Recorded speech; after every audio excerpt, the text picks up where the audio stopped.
حجر اسود کو پیش آنے والے حوادث۔ جنت کا یہ انمول موتی، عالی مرتبت، مقدس و متبرک یاقوت گردش ایام کی ستمرانیوں سے محفوظ نہ رہ سکا۔ متعدد بار اسے فساق و فجار ظالموں کے ہاتھوں تختہ مشق بننا پڑا، بارہا حوادث کا شکار ہوا اور اس کے نازنین بدن پر کتنی ہی مرتبہ زخم آئے۔ تاریخ میں کم از کم 6 واقعات ملتے ہیں جب حجر اسود کو چوری کیا گیا یا اس کو توڑنے کی کوشش کی گئی۔ ہو سکتا ہے کہ اس کے حوادث کی تعداد اس سے بھی زیادہ ہو، واللہ اعلم۔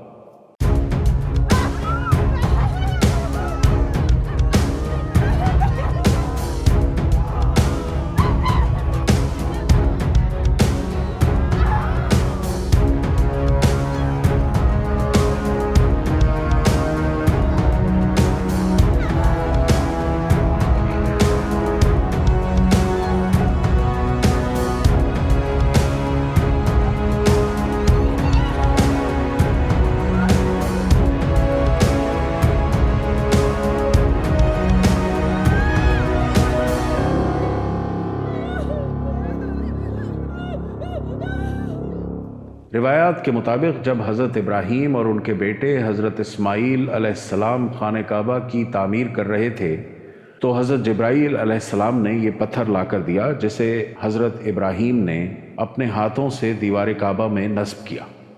حضرت ابراہیم علیہ السلام کے بعد سب سے پہلے قبیلہ بنو جرہم سے متعلق ملتا ہے کہ ان لوگوں نے حجر اسود کے ساتھ چھیڑ چھاڑ کی تھی۔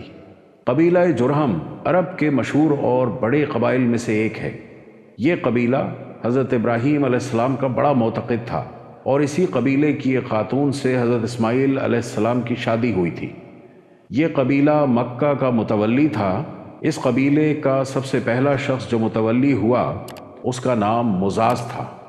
اس کے بعد جو اس کی اولاد سے بڑا ہوتا اس کا متولی بن جاتا۔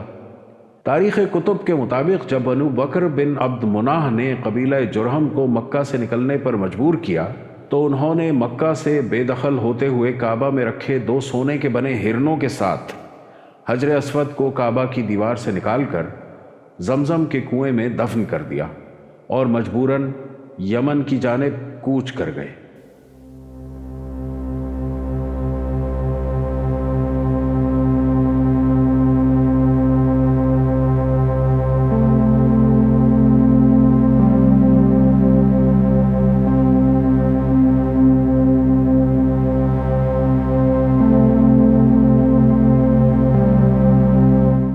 جس وقت بنو جرہم کے لوگ حجر اسود کو زمزم کے کنویں میں چھپا رہے تھے، ایک عورت نے انہیں ایسا کرتے دیکھ لیا تھا، لہٰذا یہ پتھر زیادہ عرصے زمزم کے کنویں میں نہیں رہا۔ اس عورت کی نشاندہی پر حجر اسود کو کنویں سے بازیاب کرا لیا گیا۔ حجر اسود تو اپنی جگہ پر نصب کر دیا گیا، لیکن ان 2 سونے کے بنے ہرنوں کا کیا ہوا؟ مکہ کے سردار اور رسول اللہ صلی اللہ علیہ وسلم کے دادا حضرت عبد المطلب نے خواب دیکھا کہ انہیں زمزم کا کنواں کھودنے کا حکم دیا جا رہا ہے جس کا نشان ان کے دور تک مٹ چکا تھا۔ خواب میں ہی انہیں اس کی جگہ بھی بتائی گئی۔ انہوں نے بیدار ہونے کے بعد کھدائی شروع کی اور رفتہ رفتہ وہ چیزیں برآمد ہوئیں جو بنو جرہم نے مکہ چھوڑتے وقت چاہے زمزم میں دفن کی تھی، یعنی تلواریں، زرہیں اور سونے کے 2 ہرن۔ عبد المطلب نے تلواروں سے کعبے کا دروازہ ڈھالا، سونے کے 2 ہرن بھی دروازے ہی میں فٹ کیے اور حاجیوں کو زمزم پلانے کا بندوبست کیا۔ قرامطہ اسماعیلی شیعوں میں سے نکل چکے خوارج کا نام ہے، جن کو باطنیہ بھی کہا جاتا ہے۔ بعض مورخین کا خیال ہے کہ قرامطہ سے اسماعیلی نکلے، لیکن اسماعیلیوں کا کہنا یہ ہے کہ اسماعیلیوں کی کئی شاخیں ہوئیں جن میں اہم شاخ قرامطہ ہے۔ قرمط لقب ہے حمدان بن اشعث کا جس نے اپنے فرقے کی بنیاد ڈالی۔ ان کا اصل مرکز بحرین کے اسماعیلی شیعہ خاندان تھے جو خود کو سیکولر ثابت کرتے تھے۔ قرامطہ عراق میں عباسی دارالخلافہ سے بے خوف و بے رحم خوارج کی طرح لڑتے رہے۔ یاد رہے کہ قرامطی ملتان کی عرب سندھی ریاست کے فیصلہ ساز تک بن گئے۔ بحرین میں جو آج کشمکش ہے اس کو بحرین کے ماضی بعید کے کرامتہ معاملات کی تاریخ سے بھی سمجھا جا سکتا ہے۔ 317 ہجری میں جب مکہ کرامتہ کے دست تصرف میں آیا تو ابو طاہر سلیمان بن الحسن جو کرامتہ کا سردار تھا، حرم محترم میں خون کی ہولی کھیلی۔ 8 ذی الحجہ 317 یا 930 عیسوی کو اس قدر قتل عام کیا کہ حجاج کی لاشوں سے زمزم کے کنویں اور مسجد الحرام کے احاطے کو انسانی لاشوں اور خون سے بھر دیا۔ شہر اور مضافات کے 30,000 بے قصور افراد کو موت کی نیند سلا دیا، جس میں 1700 حاجی اور 700 طواف کرنے والے بھی شہید ہو گئے۔ اس کے بعد اس نے مکہ کے لوگوں کی قیمتی اشیاء اور کعبہ میں رکھے جواہرات کو غصب کر لیا، کعبہ کے خلاف چیر پھاڑ کر کے اپنے پیروکاروں میں تقسیم کر دیا اور کعبہ کے دروازے کو اکھاڑ ڈالا۔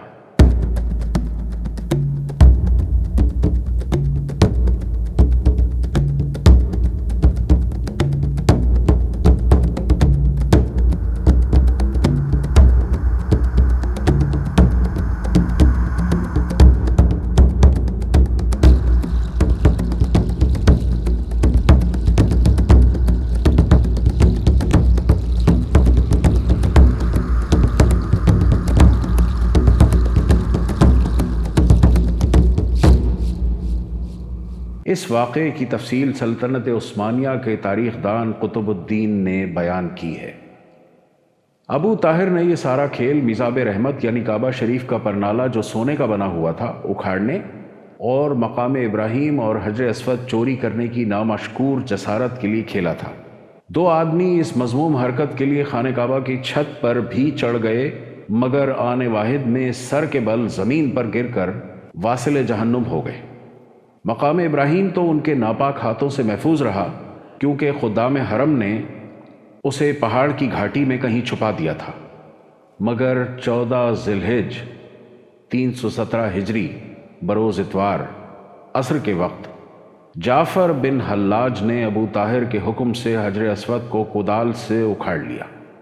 اس پر کئی ضربیں لگائیں جس سے کچھ ریزے ٹوٹ گئے، اور اللہ کی اس مقدس نشانی کو وہ اپنے ساتھ بحرین لے گیا، اور بحرین میں اپنے کرامتی مرکز دارالہجرہ میں اس اعلان کے ساتھ نصب کرا دیا کہ اب حج مکہ میں نہیں بحرین میں ہوگا۔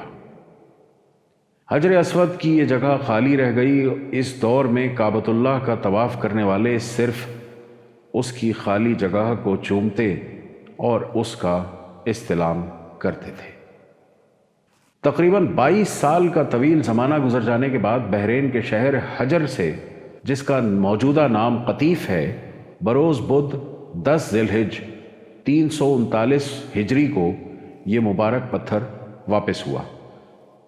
سنبر بن حسن نے، جس کا تعلق قرامتین قبیلے سے ہی تھا، حجر اسود کو بازیاب کرایا اور واپس اس کے اصل مقام پر پیوست کروا دیا۔ ابو طاہر کی اس ناپاک جسارت کے واقعے کے بعد کئی سال تک حج بیت اللہ نہ ہوا، تاہم جب بحرین سے حجر اسود واپس لا کر خانہ کعبہ میں نصب کیا گیا تو اس کے بعد اگلے سالوں میں دوبارہ حج کے مناسک کی ادائیگی شروع ہو گئی۔ لبیک اللہم لبیک لبیک لا شریک لک لبیک ان الحمد والنعمت لك والملك لا شريك لك لبيك اللهم لبيك لبيك لا شريك لك لبيك إن الحمد والنعمة لك والملك لا شريك لك۔ حجر اسود کی واپسی بھی موجہ نما تھی۔ کرامتیوں سے بار بار واپسی کا مطالبہ جب زور پکڑ گیا تو فیصلہ ہوا کہ حجر اسود کو واپس کیا جائے گا۔ اس سلسلے میں خلیفہ وقت نے ایک بڑے عالم محدث شیخ عبداللہ کو حجر اسود کی وصولی کے لیے ایک وفد کے ساتھ بحرین بھجوایا۔ علامہ جلال الدین سیوطی رحمۃ اللہ کی روایت سے یہ واقعہ اس طرح نقل کیا گیا ہے کہ جب شیخ عبداللہ بحرین پہنچ گئے تو بحرین کے حاکم نے حجر اسود کو ان کے حوالے کرنے کے سلسلے میں ایک تقریب کا اہتمام کیا۔ خوشبودار خوبصورت غلاف سے ایک پتھر نکالا گیا کہ یہ حجر اسود ہے، اسے لے جائیں۔ محدث عبداللہ نے فرمایا کہ حجر اسود کی 2 نشانیاں ہیں، اگر اس پتھر میں دونوں نشانیاں موجود ہوئیں تو یہ حجر اسود ہوگا اور ہم لے جائیں گے۔ پہلی نشانی یہ کہ یہ پانی میں ڈوبتا نہیں ہے، دوسری یہ کہ آگ سے گرم نہیں ہوتا۔ اس پتھر کو جب پانی میں ڈالا گیا تو وہ ڈوب گیا، اور پھر آگ میں اسے ڈالا تو سخت گرم ہو گیا یہاں تک کہ پھٹ گیا۔ فرمایا یہ ہمارا حجر اسود نہیں ہے۔ پھر دوسرا پتھر نکالا گیا، اس کے ساتھ بھی یہی عمل ہوا اور وہ پانی میں ڈوب گیا اور آگ پر گرم ہو گیا۔ فرمایا ہم اصل حجر اسود کو لیں گے۔ پھر اصل حجر اسود لایا گیا اور آگ میں ڈالا گیا تو ٹھنڈا نکلا۔ پھر پانی میں ڈالا گیا تو وہ پھول کی طرح پانی کے اوپر تیرنے لگا۔ تو محدث عبداللہ نے فرمایا یہی ہمارا حجر اسود ہے اور یہی خانہ کعبہ کی زینت ہے اور یہی جنت والا پتھر ہے۔ اس طرح اس مقدس پتھر کی برتری اور مقبولیت کا لوہا منوا کر اسے واپس لوٹایا گیا اور پھر سے کعبہ شریف کی زینت بنا دیا گیا۔ علامہ جلال الدین سیوطی رحمۃ اللہ علیہ کے مطابق یہ ظالم ابو طاہر چیچک کے عارضے میں مبتلا ہوا، اس کا جسم پھٹ گیا اور نہایت ذلت کے ساتھ مرا۔ سن 363 ہجری میں ایک رومی شخص نے اپنے کلہاڑے سے حجر اسود پر کاری ضرب لگائی، جس سے اس پر چٹکنے کا ایک واضح نشان پڑ گیا۔ اس نے دوسری شدید ضرب لگانے کے لیے جیسے ہی اپنے کلہاڑے کو اٹھایا، قریب میں موجود ایک یمنی شخص نے جو اس کی ایک گھناؤنی کارروائی دیکھ رہا تھا، چشم زدن میں اسے قتل کر ڈالا اور اس کی حجر اسود پر دوسری ضرب لگانے کی خواہش دل ہی میں رہ گئی۔ 297 ہجری میں خلافت عباسیہ کے خاتمے کے بعد سلطنت فاطمیہ یا خلافت فاطمیہ شمالی افریقہ کے شہر قیروان میں قائم ہوئی، جو آج تیونس میں واقع ہے۔ سن 1413 ہجری میں فاطمید نے اپنے 6 پیروکاروں کو مکہ بھیجا، جس میں سے ایک حاکم العبیدی تھا، جو ایک مضبوط جسم کا مالک، سنہرے بالوں اور طویل قد و قامت والا انسان تھا۔ وہ اپنے ساتھ ایک تلوار اور لوہے کی ایک سلاخ لایا تھا۔ اس نے اپنے ساتھیوں کے اکسانے پر دیوانگی کے عالم میں حجر اسود پر تابڑ توڑ 3 ضربیں لگا ڈالی، جس سے اس کی کرچیاں اڑ گئیں۔ وہ ہذیانی کیفیت میں اول فول بکتے ہوئے کہہ رہا تھا، معاذ اللہ، جب تک وہ اسے پورا نہ اکھاڑ پھینکے گا، جب تک سکون سے نہیں بیٹھے گا۔ اس موقع پر ایک مرتبہ پھر اللہ سبحانہ و تعالیٰ کی مدد آن پہنچی اور گھڑ سواروں کے ایک دستے نے ان سب افراد کو گھیر لیا اور ان سب کو پکڑ کر قتل کر دیا، اور بعد میں ان کی لاشوں کو بھی جلا دیا گیا۔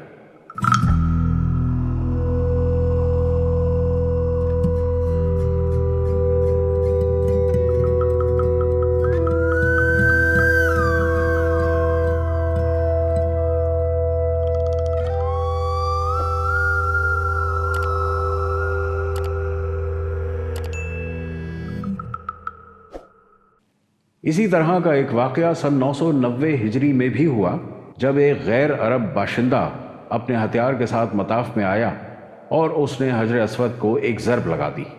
اس وقت کا ایک شہزادہ نصیر مطاف میں موجود تھا، جس نے فوری طور پر اسے موت کے گھاٹ اتار دیا۔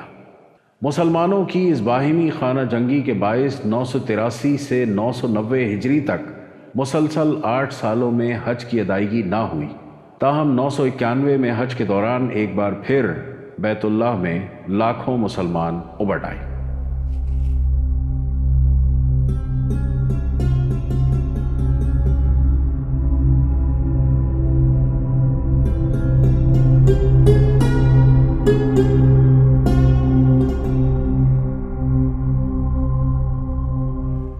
سن 1351 ہجری میں محرم کے مہینے میں ایک افغانی باشندہ مطاف میں آیا اور اس نے حجر اسود کا ایک ٹکڑا توڑ کر باہر نکال دیا اور کعبہ کے غلاف کا ایک ٹکڑا چوری کر ڈالا۔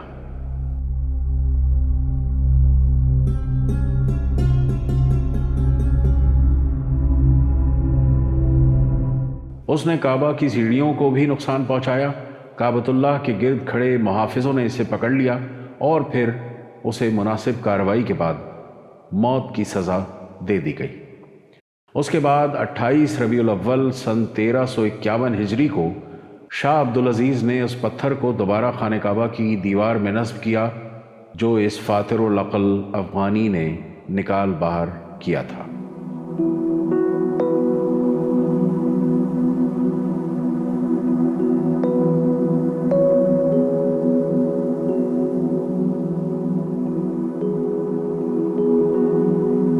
حجر اسود اس وقت ایک مکمل پتھر کی صورت میں نہیں ہے جیسا کہ یہ جنت سے اتارا گیا تھا، بلکہ حوادث زمانہ نے اس متبرک پتھر کو، جس کو بوسہ دینے کے لیے اہل ایمان کے دل ہر وقت بے چین رہتے ہیں، 8 ٹکڑوں میں تبدیل کر دیا۔ 606 عیسوی میں جب رسول اللہ صلی اللہ علیہ وسلم کی عمر 35 سال تھی، سیلاب نے کعبے کی عمارت کو سخت نقصان پہنچایا اور قریش نے اس کی دوبارہ تعمیر کی، لیکن جب حجر اسود رکھنے کا مسئلہ آیا تو قبائل میں جھگڑا ہو گیا۔ ہر قبیلے کی یہ خواہش تھی کہ یہ سعادت اسے ہی نصیب ہو۔ رسول اللہ صلی اللہ علیہ وسلم نے اس جھگڑے کو طے کرنے کے لیے یہ طریقہ اختیار فرمایا کہ حجر اسود کو ایک چادر میں رکھا اور تمام سرداران قبائل سے فرمایا کہ وہ چادر کے کونے پکڑ کر اٹھائیں۔ چنانچہ سب نے مل کر چادر کو اٹھایا، اور جب چادر اس مقام پر پہنچی جہاں اس کو رکھا جانا تھا تو آپ صلی اللہ علیہ وسلم نے اپنے مبارک ہاتھوں سے اس کو دیوار کعبہ میں نصب فرما دیا۔ سب سے پہلے حضرت عبداللہ بن زبیر رضی اللہ عنہ نے حجر اسود پر چاندی چڑھوائی۔ 1268 میں سلطان عبد الحمید خان نے حجر اسود کو سونے میں چڑھوا دیا۔ 1281 عیسوی میں سلطان عبدالعزیز نے اسے چاندی میں چڑھوا دیا۔ اموی خلیفہ عبد الملک بن مروان کی طرف سے عراق اور بعد میں پورے حجاز کا گورنر حجاج بن یوسف تاریخ میں ایک انتہائی متنازع کردار ہے۔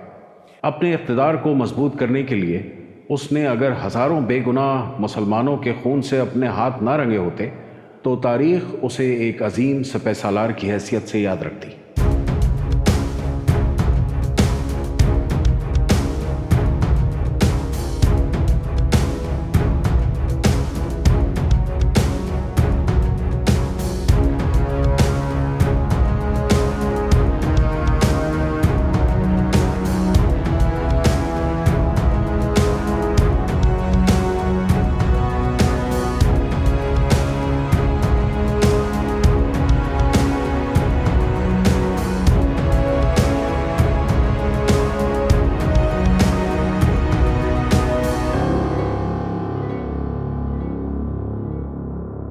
سو 96 عیسوی میں جب حضرت عبداللہ بن زبیر مکہ میں پناہ گزین تھے، عبد الملک بن مروان کو ان کی حکومت ختم کرنے کے لیے کسی ایسے شخص کی تلاش تھی جو عبداللہ بن زبیر کا خاتمہ کر سکے، اس لیے کہ عبداللہ بن زبیر کی خلافت امویوں کے لیے بہت بڑا چیلنج تھی۔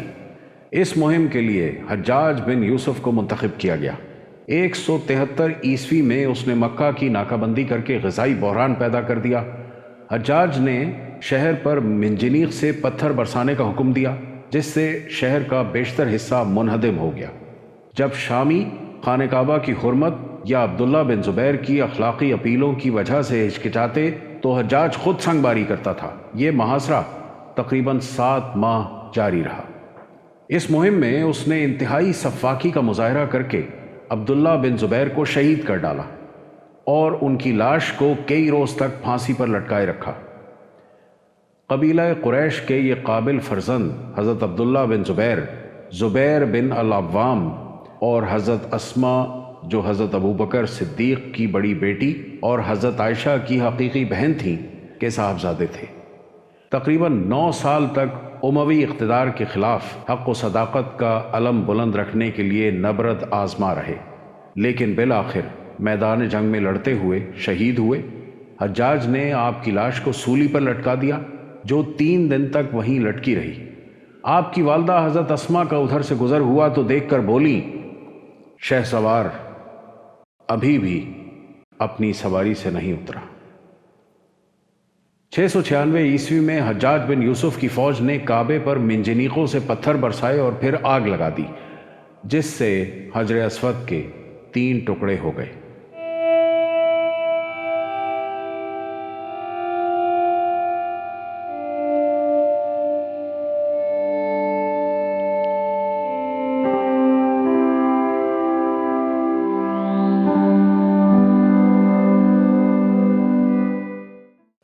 اللہ تعالی ہمیں حجر اسود کا بوسہ لینے کی سعادت بار بار عطا فرمائے، آمین۔